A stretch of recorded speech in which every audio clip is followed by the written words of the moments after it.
Hello my lovely students, कैसे हो आप सब। होप आप सब बिल्कुल अच्छे होंगे। आज के इस वीडियो में क्लास 9th एक्सरसाइज 1.2 के क्वेश्चन नंबर 3 को करने वाले हैं। ये क्वेश्चन एग्जाम के पॉइंट ऑफ व्यू से बहुत इंपॉर्टेंट है, इसलिए वीडियो को भगाना मत, आसानी से बहुत प्यार से समझना, आपको अच्छे समझ में आएगा। इस क्वेश्चन को पढ़ते हैं और देखते हैं इस क्वेश्चन में हमसे पूछा क्या गया है। क्वेश्चन में कह रहे हैं आपको show how root 5 can be represented on the number line. आपको बोला गया है शो करो कैसे हम रूट 5 को नंबर लाइन पर रिप्रेजेंट करेंगे। देखो सबसे पहले मैंने नंबर लाइन बना रखी है, इस नंबर लाइन पर आपको रूट 5 को रिप्रेजेंट करना है। कभी भी किसी भी रैशनल नंबर को नंबर लाइन पर रिप्रेजेंट करना हो तो ऐसे ही करेंगे जैसे अब हम इसे करने वाले हैं। आपको क्या करना है, जिस भी नंबर को नंबर लाइन पर रिप्रेजेंट करना है, जैसे कि यहाँ पे रूट 5 को करना है, हमें एक राइट एंगल ट्रायंगल बनाना है। थोड़ा सा लाइन टेढ़ी हो गई, दोबारा से बना लेते हैं लाइन को। हमें एक राइट एंगल ट्रायंगल बनाना है, ये बन गया अपना राइट एंगल ट्रायंगल। इस राइट एंगल ट्रायंगल के हाइपोटेनियस में हमें रूट 5 को लेके आना है। अब ये रूट 5 हाइपोटेनियस में कैसे आएगा, इसके लिए हम यूज करेंगे किसका, पाइथागोरस थ्योरम का। यहां लिख भी लेते हैं, यूजिंग पाइथागोरस थ्योरम। पाइथागोरस, आपको पाइथागोरस थ्योरम का यूज करना है और रूट 5 को हाइपोटेनियस में लेके आना है। पाइथागोरस थ्योरम क्या कहती है, हाइपोटेनियस का जो स्क्वायर होता है वो इक्वल होता है बेस का स्क्वायर प्लस परपेंडिकुलर का स्क्वायर। तो हाइपोटेनियस क्या हो जाएगा, स्क्वायर यहां से अगर हम हटाते हैं तो क्या आ जाता है, इस साइड रूट आ जाएगा, रूट में बेस का स्क्वायर प्लस परपेंडिकुलर का स्क्वायर। अब मेन चीज यहाँ पे यह है कि अब बेस और परपेंडिकुलर की वैल्यू क्या लिखें कि हाइपोटेनियस में रूट 5 आ जाए, हाइपोटेनियस की वैल्यू क्या आ जाए, रूट 5 आ जाए। तो इसको यहां समझ लेते हैं, जैसे 5 है, अब इसे 2 नंबर में आपको ब्रेक करना है। 5 से छोटा परफेक्ट स्क्वायर नंबर क्या होता है, ये आपको सबसे पहले देखना है। 5 से छोटा परफेक्ट स्क्वायर नंबर, देखो परफेक्ट स्क्वायर नंबर कौन से होते हैं, जैसे 1, 4, 9, 16, 25 ऐसे, ठीक है, ये होते हैं परफेक्ट स्क्वायर नंबर। तो 5 से छोटा क्या आता है, 4 आता है। तो 5 को हमने 2 नंबर में ब्रेक करना है, तो पहला नंबर हो गया 4। अब दूसरा क्या होगा भाई, 5 कैसे आएगा, 4 + 1 ही तो होता है, तो दूसरा 1 होगा। सबसे पहला काम यही करना है, 5 को 2 नंबर में ब्रेक करना है। तो 5 से छोटा नंबर क्या होता है परफेक्ट स्क्वायर, 4, एक नंबर तो पता लग गया, दूसरा क्या होगा 1, क्योंकि 4 + 1 ही तो 5 होता है।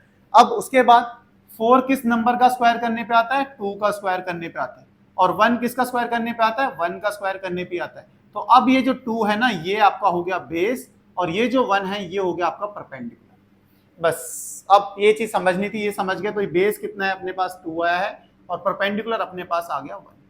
यही चीज अब यहां लिख लो, क्या हो जाएगा, बेस कितना है, 2 का स्क्वायर हो जाएगा, प्लस परपेंडिकुलर कितना है 1, तो 1 का स्क्वायर हो गया। तो कितना आ जाएगा, देखो 2 का स्क्वायर क्या होता है 4, 1 का स्क्वायर 1, तो 4 + 1 कितना हो गया 5, 4 + 1 5, रूट 5। तो हाइपोटेनियस में आपको क्या लेके आना था, रूट 5 लेके आना था। देखो हाइपोटेनियस में क्या आ गया, रूट 5 आ गया। कब आएगा, जब बेस 2 यूनिट हो और परपेंडिकुलर 1। ठीक है, ये चीज, अब ये चीज समझ गए तो अब नंबर लाइन पे हम रूट 5 को बहुत ही आसानी से रिप्रेजेंट कर लेंगे। अब आपको लेना है क्या, सबसे पहले स्केल ले लेना है। स्केल से 2 सेंटीमीटर, बेस कितना है 2 सेंटीमीटर, तो बेस 2 सेंटीमीटर, 0 से कहां तक जाएंगे, 2 तक जाएंगे। तो इसका नाम दे दो, इसे क्या कहते हैं ए, बी हो गया आपके पास 2 तक, ये पॉइंट आपके पास आ गया। ठीक है, 0 से 2, ये हो गया 2 यूनिट डिस्टेंस, 2 सेंटीमीटर का डिस्टेंस हो गया। ए बी, ये यहां लिख भी लो, ए बी कितना है 2 सेंटीमीटर। उसके बाद बी से हमें एक परपेंडिकुलर ड्रॉ करना है, कितने सेंटीमीटर का परपेंडिकुलर होना चाहिए, 1 सेंटीमीटर। परपेंडिकुलर मतलब हमें एक 90 डिग्री एंगल बनाता हुआ बेस के साथ एक लाइन ड्रॉ करनी है 1 सेंटीमीटर की। 90 डिग्री का एंगल बनाते हुए बनाना है तो हमें 90 डिग्री का एंगल देखना होगा सबसे पहले, ये अपना 90 डिग्री का एंगल। ठीक है, इसको ले आते हैं नीचे। अब 1 सेंटीमीटर की हमें क्या करनी है, लाइन ड्रॉ करनी है। तो ये 1 सेंटीमीटर की लाइन ड्रॉ करनी है, 1 2, ठीक है, मैंने थोड़ा सा बड़ा ज्यूम कर रखा है इसको, 5 सेंटीमीटर को 1 यूनिट मान रखा है। ठीक है, आपको 1 सेंटीमीटर की लाइन ड्रॉ करनी है, तो ये हो गया, इसको पॉइंट को नाम दे दो आप सी। इतना काम हो गया। अब हमें ए को सी से ज्वाइन करना है, इनको जोड़ दो, क्या हो जाएगा, जोड़ते हैं, ये हमने जोड़ लिया।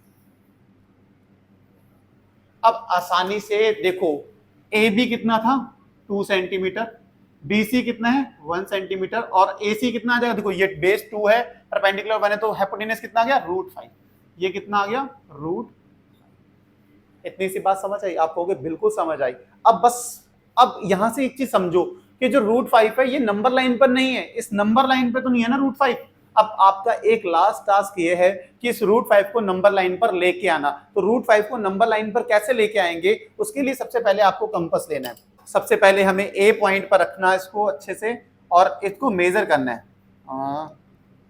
इसको मेजर कर लो, ए से सी तक का डिस्टेंस और आर्क ड्रॉ करनी है। हिलना नहीं चाहिए, हिल रहा है हल्का हल्का। ये कर लिया हमने आर्क ड्रॉ, ठीक है। थोड़ा सा ये मिट गया, कोई बात नहीं, इसको हम दोबारा से थोड़ा सा एडजस्ट कर लेते हैं, ठीक है। आपको बिल्कुल आर्क ड्रॉ होगी ना।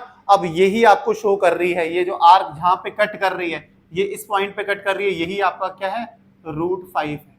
मतलब यहां से थोड़ा सा स्ट्रेट देखते हैं तो स्ट्रेट जाएगा ये यहां से ए से लेके ये जो डिस्टेंस है ये आपका √5 है और हमने इसको क्या कर लिया है नंबर लाइन पर रिप्रेजेंट कर लिया है। अब देखो ए बी 2 सेंटीमीटर सब कुछ लिख लो यहाँ पे, बी सी इक्वल टू कितना था 1 सेंटीमीटर और आपके पास आ चुका है, इस पॉइंट का नाम दे दिया मैंने डी, ए डी आ गया अपने पास √5, ठीक है। तो ये था अपना क्वेश्चन, बहुत ही आसानी से किया, इतना अच्छे से हमने कर लिया है। होप इतने अच्छे से आपको समझ में आया होगा।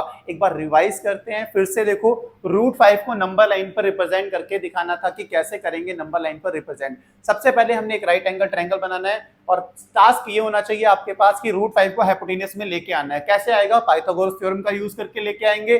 पाइथागोरस थ्योरम कहती है हाइपोटेन्यूज का स्क्वायर इक्वल टू बेस का स्क्वायर प्लस परपेंडिकुलर का स्क्वायर। हाइपोटेन्यूज क्या आएगा रूट में आ जाएगा base square plus perpendicular square. Base और परपेंडिकुलर की वैल्यू क्या लिखेंगे, जैसे मैंने 2 और 1 लिखी हुई है, ये कैसे लिखी, मैंने कहा 5 को ही आपको √5 लिखना है ना, तो नंबर क्या है 5 है। 5 को 2 नंबर में ब्रेक करना है। एक नंबर आपका 5 से छोटा परफेक्ट स्क्वायर नंबर होना चाहिए। 5 से छोटा परफेक्ट स्क्वायर नंबर होता है 4, तो दूसरा क्या हो जाएगा 1, क्योंकि 4 + 1 ही तो 5 होता है।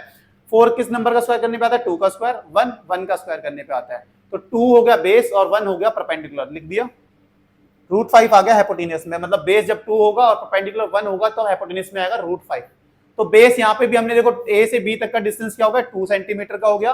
बी से परपेंडिकुलर ड्रॉ कर रखा है, 90 डिग्री का एंगल ड्रॉ कर बनाते हुए 1 सेंटीमीटर का डिस्टेंस ड्रॉ करा, पॉइंट सी ज्वाइन करा, तो ये आ गया √5।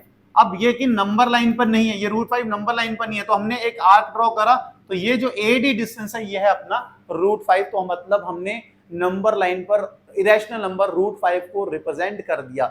ये था हमारा क्वेश्चन। होप आपको समझ में आया होगा। समझ में आया है तो वीडियो को लाइक, चैनल को सब्सक्राइब करना। देखो बच्चों, आपका जो सपोर्ट है ना वो मोटिवेट करता है हमें ज़्यादा से ज़्यादा वीडियोस बनाने के लिए। और देखो सब्सक्राइब करने के कोई पैसे वैसे तो लग नहीं रहे हैं। आप कमेंट करो, हमें बताओ, आपके कमेंट मोटिवेट करते हैं ज़्यादा से ज़्यादा वीडियोस बनाने के लिए। तो बस यही आपको कहना चाहूँगा। इसी अच्छी बात के साथ आज की इस वीडियो खत्म करते हैं। मिलते हैं नेक्स्ट वीडियो में नेक्स्ट क्वेश्चन के साथ। तब तक के लिए bye bye, good night, take care.